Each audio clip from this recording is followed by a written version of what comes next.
السلام عليكم ورحمة الله وبركاته. ازيكم يا حبايب قلبي يا صحبة الجنة؟ يلا التفريزات رمضان 2023 وتفريزات السنة كمان مع بعض. دخلت على المطبخ الصبح اول ما صحيت من النوم لقيت الهدية دي بابانا جايبها لي، ربنا يديله الصحة ويخلف عليه، اللهم امين يا رب العالمين. حاجة كده تفتح النفس وتوفر وتدبر وتحسسك ببركة ربنا عليكي. يلا ادخلي الفيديو، هنعمل كميات جميلة جدا بمنتهى السهولة ومنتهى البساطة، وفي وقت قليل جدا هتاخدي نتيجة حلوة جدا وهيبقى معاكي بركة ربنا. يلا ادخلي بقى على الفيديو وحط لايك يا قمرايه، وبالله عليك اشتراك كمان، وخلي الاذكار محوطاكي، وطول ما اذكارك ملازماكي طول ما بركة ربنا معاكي. ربنا يدومكم نعمة على قلبه. ويلا برضو زرعوا نخلة في الجنة، سبحان الله وبحمده سبحان الله العظيم.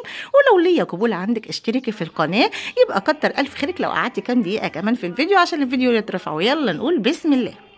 سمينا الله وصلينا على رسولنا الكريم، اللهم صل وسلم وبارك على سيدنا محمد وعلى اله وصحبه اجمعين. ايه ده يا هنا وايه كل كميه الطماطم دي؟ والله يا بنات دي بركه ربنا سبحانه وتعالى. احنا دايما لما بنقول اللهم هذا رزقنا ما له من نفاذ، لما بنقول اللهم اتنا من فضلك ورحمتك، اللهم انا نسالك من فضلك ورحمتك فانه لا يملكها الا انت، ربنا بيخلف بيخلف بيخلف. سبحان الله. الطماطم كل الناس بتقول ان هي هتغلى الفتره الجايه، وكمان على الموسم كل سنه وانتم طيبين.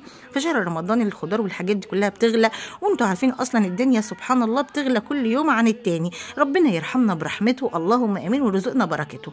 فانا قلت بقى ايه، اما اجيب لي كام كيلو طماطم كده واحاول ان انا افرزهم كده واخليهم موجودين اهم ينفعوا في البيت ويبقوا خير موجود في البيت. وزي ما قلت لك خلي في بيتك كميه ولو قليله، وربنا هيديكي فيها بركه الكتير. المهم يكون عندك حاجه قليله من كل حاجه. وانا بتكلم مع بابانا اللي هو زوجي يعني، ربنا يبارك له يا رب، فبقول له يعني احنا محتاجين طماطم وهات لي مثلا كام كيلو ونحاول نخزنهم وكده. فصحيت من النوم في اليوم اللي انا بصور لكم ده فيه بالظبط نفس اليوم برضو قبل ما اروح على شغلي، داخله في امان الله بعمل فنجان القهوه بتاعي، لقيت القمر والهديه الحلوه والبركه اللي نازله عليا من السماء من عند ربنا عز وجل، ولقيت المنظر الجميل اللي انتم شايفينه ده. قلت اللهم لك الحمد، اللهم هذا رزقنا ما له من نفاذ، اللهم هذه بركتك، اللهم لا تحرمنا بركتك يا ارحم الراحمين، اللهم ارزقنا رضاك يا رب العباد، اللهم ارزقنا بركتك. فاستشعرت رضا ربنا عليا والبركه اللي ربنا رزقني بيها. قلت ما شاء الله تبارك الله، فرحت بيها بصراحه مش هكدب عليكم، واتبسطت منها قوي وحسيت برضا ربنا علينا. ورحت سايباها زي ما هي كده بالظبط، ورحت طالعه توكلت على الله على شغلي، قضيت يومي بما يرضي الله. على قد ما قدرت جمعت حسنات، على قد ما قدرت جبرت خاطر، على قد ما قدرت يعني كان الله في عون العبد ما دام العبد في عون اخيه. ده بسمك في وجه اخيك صدقه. يعني بتطلعي لسوق لشغل لاي مكان تجمعي شويه حسنات برضو وانت بره البيت، وانت راجعه ترجعي تحطيهم في حصاله الحسنات، وانتي قاعده برضه في بيتك جمعي حسنات. فكل ما تطلعي طماطمايه كده قولي سبحان الله، قولي لا اله الا الله، قولي الله اكبر، قولي لا حول ولا قوه الا بالله. كده كده خلي الاذكار، اعتبر الطماطم دي سبحه وانتي بتسبحي عليها. كل حاجه حواليكي تقدري تطلعي منها بحسنات، وتحولي العاده لعباده زي ما انتم متعودين مع هنا. فرجعت بقى من الشغل يا حبايب هنا، قلت لا ما بديهاش، انا اصلا بعملها وانا فرحانه ومبسوطه بيها، والله بسطتي بيها لان انا حسيت ان ده رضا من ربنا وبركه في الرزق. اللهم لك الحمد. بدات اعمل ايه، بدات انقضها كده، اللي هي حاسه ان هي حمراء وممكن استخدمها النهارده اعملها صلصه. حطيتها في الطبق اللي انتم شايفينه، وده الصاج بتاع الفرن بتاع البوتاجاز، انا مش بستخدمه كتير فهو جديد زي ما هو. هحط بقى فيه اللي هي لونها اخضر شويه، اللي لسه ناشفه شويه، اقعدها بقى يوم او اتنين على حسب ما كده لونها يتغير وتستوي اكتر وتبقى حلوه بقى وجميله في الصلصه. وهنعمل دلوقتي الصلصه بطريقه سهله جدا جدا جدا، وما شاء الله هترمي معاكي كميه حلوه قوي. وهقول لكم على اضافه هتحطوها هتودي الصلصه في حته تانية خالص. شوفوا ما شاء الله اللهم بارك، الكميه ديت اهيت اللي هي طالعه مستويه وحلوه وحمراء، ودي شوفي لونها لسه برده فاتح كده شويه، دي هسيبها بقى تحمر بقى مع يومين ثلاثه على حسب ما ربنا يأذن لها. ودي هنستخدمها مع بعض دلوقتي. واحنا هنستخدمها هنقول ايه، اللهم اتنا في الدنيا حسنه وفي الاخره حسنه وقنا عذاب النار. رب اشرح لي صدري ويسر لي امري واحلل عقده من لساني يفقهوا قولي. استغفر الله الذي لا اله الا هو الحي القيوم واتوب اليه. لا اله الا انت سبحانك اني كنت من الظالمين. الله ربي لا اشرك به شيئا. اللهم اغفر لي وارحمني واهدني وعافني وارزقني يا ارحم الراحمين يا رب. اللهم اغفر لنا يا رب العباد. اللهم انا نسالك رضاك والجنه ونعوذ بك من سخطك والنار. اللهم اغفر لنا وارحمنا يا رب العباد. اللهم انك عفو كريم تحب العفو فاعف عنا، اعف عنا يا كريم. اللهم انا نسالك من فضلك ورحمتك فانه لا يملكها الا انت. ايه الميه دي يا هنا؟ دي اخر فم كنت حاطاه يا بنات، وحطيت معلقه من الخل كمان عشان تعقمهم. وبصراحه ما حبيتش اكب الميه نظيفه وزي الفل، حطيت فيها بقيه الطماطم التانيه، يعني انا غسلتهم على مرتين عشان الحوض مش هياخد كل الكميه مره واحده. اللهم اغفر لنا وارحمنا واهدنا وعافنا وارزقنا، اللهم امين يا رب العالمين. اللهم ارزقنا بركتك يا ارحم الراحمين، اللهم ارزقنا رضاك، اللهم ارزقنا الجنه وما يقربنا اليها من قول او عمل، ونعوذ بك من النار وما يقربنا اليها من قول او عمل. اللهم امين يا رب العالمين. يا حي يا قيوم برحمتك نستغيث، اصلح لنا شأننا كله ولا تكلنا الى انفسنا طرفة عين. طول ما انت قاعده خلي لسانك بقى لسان ذاكر، ده احنا في ايام بقى ما شاء الله، ايام مفترجه وايام كلها بركه بركه بركه. استشعروا البركه يا بنات، ويلا يلا ايام كلها بركه وايام كلها رضا من الله. كل ما الحياه بتغلى كل ما ربنا سبحان الله عز وجل، ما دام عندك يقين ان ربنا ضمن لك رزقك، ربنا هيجيب لك رزقك لحد عندك، لان انت احسنت ظن في الله وكان عندك يقين في الله. وهنقول برضه زي ما بنقول في كل فيديو، بتعملي ايه يا هنا وبتجيب البركه منين؟ من ربنا عز وجل، من صلاتنا الصباحيه ومن دعائنا التحصيني والصلاه على وقتها طبعا زي ما انتم عارفين. ودايما يكون عندنا حسن ظن في الله ويقين في الله بان النهارده هيكون يوم جميل، النهارده وبكره وبعد وكل ايامي وايامكم جميله ببركه رضا ربنا علينا.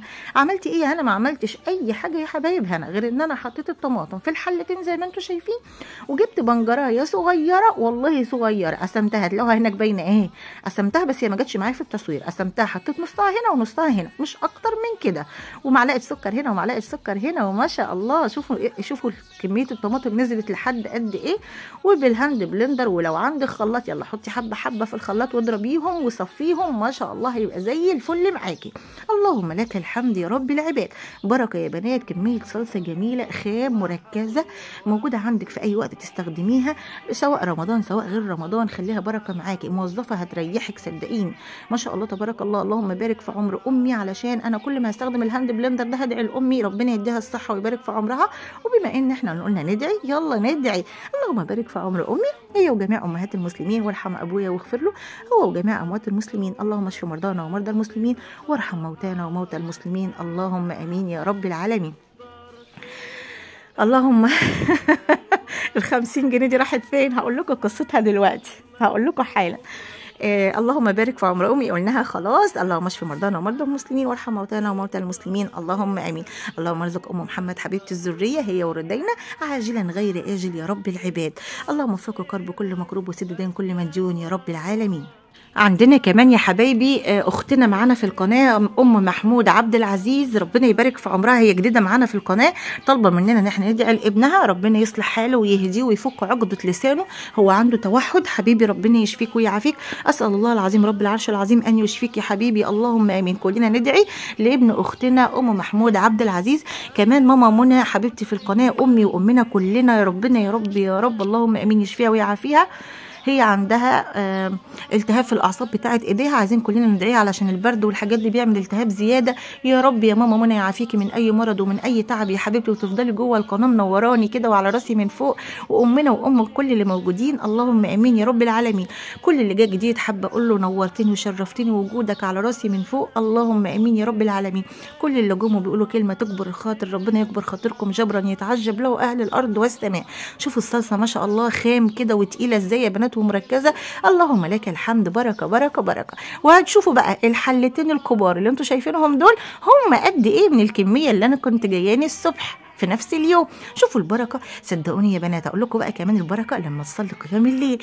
ما شاء الله ما شاء الله ما شاء الله، تصلي قيام الليل ركعتين كده وتدعي كام دعاء كده وتستخلي كده بنفسك مع ربنا عز وجل، وتتكلمي وتفضفضي مع ربنا وتحبي ربنا كده وتوري له حبك وتدعي له وتوريه وانت قد ايه يعني الدنيا كلها الا ربنا عز وجل. انت نفسك تقعدي معاه انت كده لوحدك كده وتتكلمي بكل اللي جواكي وتفضفضي وتشكري وتحمدي وتستغفري، يعني كل حاجه كل حاجه. تخيلي بعدها لما بتقومي تاني يوم الصبح بيكون عندك قوه سبحان الله وحده هو اللي يعلمها. انا اليوم ده والله العظيم يا بنات مش عارفه ربنا اداني العافيه دي ازاي. لما اليوم اللي ربنا بيقدرني فعلا وبقوم قيام الليل، اليوم اللي بعده بيكون فيه ما شاء الله تبارك الله طاقه ايجابيه وراحه نفسيه ونشاط في الجسم. اللهم لك الحمد. ربنا يرزقنا واياكم جميعا اللي فوق من الغفله الصغرى، النوم الموتة الصغرى والغفله في النوم، ان احنا ننام ونغفل عن ساعه زي دي. ربنا عز وجل بيتدلى في السماء الدنيا، هل من مستغفر في أغفر له، هل من من سائل فاعطيه. يعني سبحان الله، عايزين اكتر من كده ايه؟ عايزين اكتر من كده رضا الايه؟ ربنا نزل لنا وبيقول يلا قوموا، مين اللي عايز حاجه عشان اديها له واحنا في غفلتنا نايمين؟ ربنا يا رب يرحمنا ويعفو عنا ويلهمنا كده ان احنا يعني عنا على ذكره وشكره وحسن عبادته، اللهم امين يا رب العالمين. ايه كنت عايزه تقولي تاني يا هنا؟ كنت عايزه اقول بحبكم يا حبايب هنا، وبالله عليكم يلا بقى اشتراكات كده في القناه، خلي القناه تتنعنش وتتنغنش كده ان شاء الله بيكم يا حبايب هنا، ويدومكم نعمه على قلبي اللهم امين. ايه حكايه ال 50 جنيه؟ كنت هنسى يا بنات. شوفوا بقى اولادنا ربنا يصلح حالهم ويهديهم، واحنا الامهات بيضحك علينا. ابني ربنا يصلح حاله قال لي انا عايز 20 جنيه لحد بس ايه ارجع من مشواري اديها لك، فجاء لي يا ماما ال 50 اهي. بقول له دي ايه دي؟ قال لي كان ليكي 20. قلت له طب خلاص تمام، خليتها جنبي. بعد شويه وانا بعبي الصلصه ما لقيتش ال 50 جنيه. بقول له فين ال 50 جنيه؟ قال لي ما خلاص بقى مش انت قلتي خليها.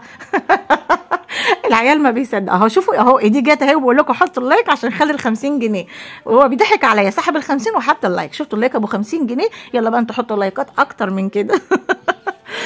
انا بدفع في اللايك 50 جنيه، مين اللي هتحط لايك بقى وتاخد 50 جنيه؟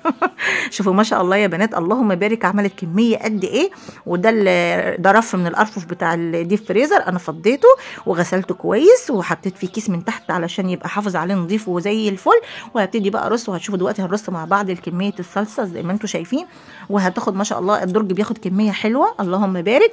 القفص ده او الصندوق ده او البوكس ده فيه قد ايه يا هنا؟ فيه تقريبا حاجه و30 كيلو يا حبايب هنا، حاجه و30 كيلو ب 120 جنيه. ب 120 جنيه اللهم لك الحمد. شوفوا البركه بقى ما شاء الله تبارك الله، 120 جنيه عملوا لي الكميه دي كلها، اللهم لك الحمد اللهم لك الحمد. اهو شوفوا انا حاطه كيس ابيض في القاعده بتاعه الدرج من تحت عشان احافظ عليه نضيف وزي الفل.